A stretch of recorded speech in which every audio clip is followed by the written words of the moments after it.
banyak faktor sebenarnya. Kita melihat ada yang takut ambil ni, takut mungkin ada mudaratnya. Kononnya ada yang kata takut overdose. Ada yang takut bercampur banyak sangat vaksin. Jadi persoalannya, adakah ia sebenarnya selamat atau tidak, kita akan bincangkan. Ya, ada yang takut kesannya sebab ada yang mungkin dos yang kedua tu kesannya demam, sengal, sakit badan dan sebagainya, dan takut-takut booster ni lagi teruk. Tapi perkara itu kita harus lihat dari segi kajian kan. Kajian-kajian sebenarnya telah pun mengatakan bahawa booster ini adalah selamat, dan kepada anda semua boleh cek dekat aplikasi MySejahtera. Kalau dah dapat temujanji tu, jangan cancel dan sebagainya, pergi saja. Sebab apa? Sebab ramai di antara kita yang macam berebut. Yang kita ni sebagai orang muda ni berebut sebenarnya nak dapatkan booster ni kan. Jangan sia-siakan. Kita terus bersama dengan Dr. Suhaida Muhammad Siddiq, pakar perubatan kesihatan awam. Assalamualaikum Doktor. Selamat pagi. Waalaikumsalam, selamat pagi. Selamat pagi. Doktor, kita dah melihat macam-macam yang orang kata takutlah ada overdose, takutlah bercampur vaksin dan sebagainya. Jadi untuk pemahaman awam, adakah dos penggalak ini disarankan untuk semua, dan apakah sebenarnya kebaikan untuk mengambil dos penggalak vaksin ini, Doktor?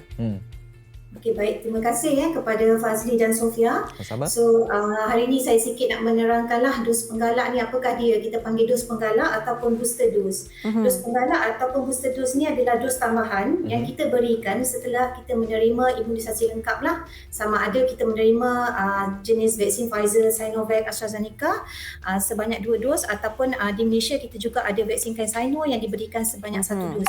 Dikira lengkap. So, tempoh pemberian tu adalah bergantung kepada jenis vaksin. Okey. Dan pemberian ini adalah kita berikan secara percuma dan secara sukarela juga.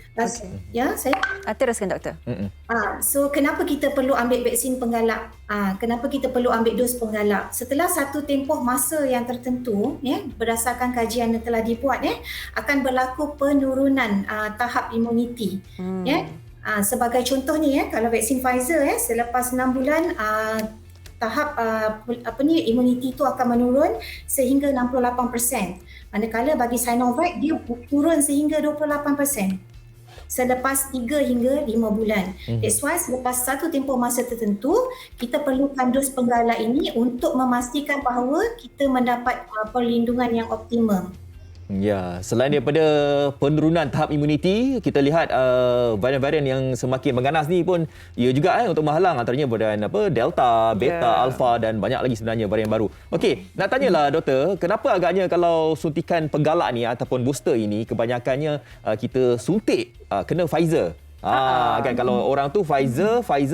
Okey, ni Sinovac, Pfizer. Kenapa agaknya Pfizer itu diberikan keutamaan untuk suntikan penggalak ini, Doktor? Okey, sebenarnya sebelum ni memang kelulusan yang dikeluarkan oleh pihak berkuasa kawalan dadah adalah vaksin Pfizer bagi kegunaan di Malaysia lah.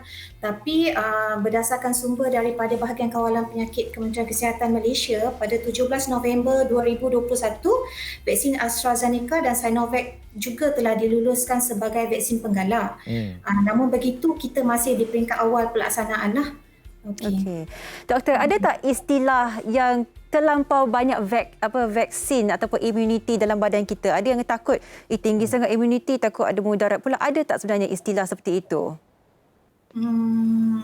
Sebenarnya tak adalah istilah terlampau banyak vaksin dan membawa mudarat. Sebenarnya kita beri vaksin penggalak ni bukan hanya vaksin Pfizer sahaja.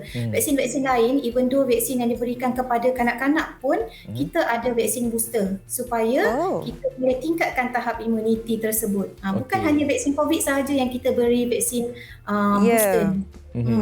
Okey, bercakap tentang booster ni, dos penggalak ni, yang mana mungkin takutlah kan, takut-takut kesannya tu Doktor. Mungkin Doktor boleh bagi pemahaman, sebab yang takut-takut ni, takutlah kesan booster tu kan penggalak kan, takut lagi besar kesannya ke apa. Apa mungkin antara kesan-kesan yang mungkin kita boleh dapat sekiranya kita menerima suntikan booster ini ataupun penggalak ini, Doktor? Okey, baik. Sebenarnya kesan ataupun kesan sampingan daripada pemberian vaksin ni adalah sama sahaja seperti vaksin yang kita terima sebelum ni lah, sama ada dos 1 ataupun dos 2. So pada saya jangan risau. Saya sendiri telah mendapatkan booster dose. Okey. Alhamdulillah. Ya, betul. Dia punya side effect sama sahaja yang biasanya kita akan dapat pada vaksin yang kita dapat dos 1, dos 2 tu, sama ada kita dapat kesan sakit pada tempat suntikan, kemerahan, okey, ataupun kita dapat kesan-kesan lain lah seperti sakit otot, loya, dan juga ada setengahnya mengalami demam. Sekiranya anda mengalami kesan yang teruk, anda boleh mendapatkan rawatan ke klinik kesihatan dengan segera ataupun ke hospital. Dan tetapi bagi gejala-gejala ringan ni, anda boleh mengambil langkah untuk memaklumkan pada aplikasi MySejahtera dan aplikasi MySejahtera ataupun mengambil ubatan seperti Panadol lah. Doktor, mungkin ramai yang tak tahu yang kesan sampingan sikit-sikit ni adalah badan kita membentuk imuniti. Doktor, kita nak tahu juga bagi mereka yang tertanya-tanya adakah mereka layak untuk mendapatkan booster vaksin dan mungkin cara-cara untuk orang ramai mendaftarkan diri dan sebagainya. Mungkin doktor boleh jelaskan? Okey, baik. Siapa yang layak siapa yang layak tu siapa yang dah lengkap vaksin primer ataupun vaksin asas dos 1, dos 2 setelah cukup tempoh. Bagi Pfizer adalah 6 bulan, bagi AstraZeneca adalah 6 bulan dan bagi Sinovac adalah 3 bulan selepas lengkap dos kedua tersebutlah. So mereka yang berumur 40 tahun dan ke atas dan mereka yang berumur 18 tahun dan ke atas tetapi mempunyai penyakit ataupun kita panggil comorbid. Selain daripada itu, ibu hamil juga ibu hamil juga layak untuk mendapatkan dos penggalak. Bagi ibu hamil, dos penggalak ini diberikan pada minggu ke-14 dan ke atas. Dan dia tak ada tempoh sehingga bila lah, maksudnya sehingga sebelum bersalin lah kita masih boleh mendapatkan dos penggalak. Selain daripada itu, kita prioritikan bagi frontliner lah seperti yang dimaklumkan tadi dan juga bagi warga emas di pusat-pusat jagaan dan juga petugas di pusat jagaan. Untuk sesiapa yang nak dapatkan suntikan booster ni ataupun dos penggalak ni, ada tak yang memang macam tidak sesuai untuk pengambilan dos penggalak ini? Sebab macam takutlah kadang macam ibu ayam kita kan takut macam boleh ke ambil dos penggalak ni? Ada tak masalah kesihatan ke apa kan? Ada tak doktor? Setakat ni ketidaksesuaian tu akan ditentukan oleh pakar perubatan lah. Yang ini biasanya bila mereka maybe allergic pada dos kedua atau allergic pada dos pertama. Okey, itu akan ditentukan oleh pakar sebab kita ada option lain. Maksudnya sekiranya allergic dengan Pfizer, kita ada option lain lah untuk bagikan untuk dos penggalak itu adalah Sinovac sebagai contoh. Okey. Doktor, akhir sekali sebarang pesanan ringkas untuk rakyat Malaysia yang masih takut-takut nak ambil booster vaksin ni, doktor, sampaikan.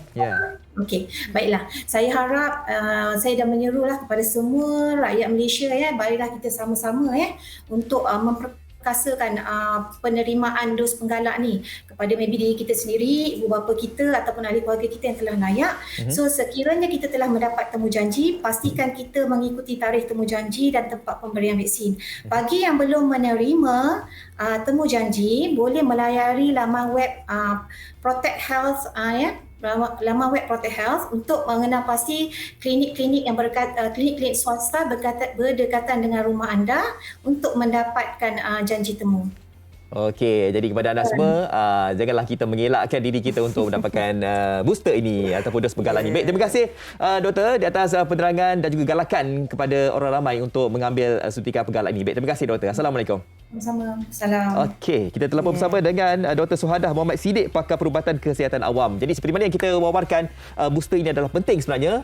Dulunya kita duk kata untuk kita nak mencapai imuniti kelompok dan sebagainya. Sekarang ini kita nakkan dos penggalak dan kita takutlah berkemungkinan nanti mana tahu kerajaan kata okey nak pergi ke premis ni kena ada dos penggalak pula. Mana kita tak tahu kan? Betul. Jangan lupa kita masih ada kes beribu-ribu di Malaysia setiap hari. Jadi pastikan kita mempunyai perlindungan optimum menentang COVID-19 untuk keselamatan kita semua. Kita akan berehat seketika, Fad. Sekembalinya banyak lagi pengisian hanya di Malaysia hari ini.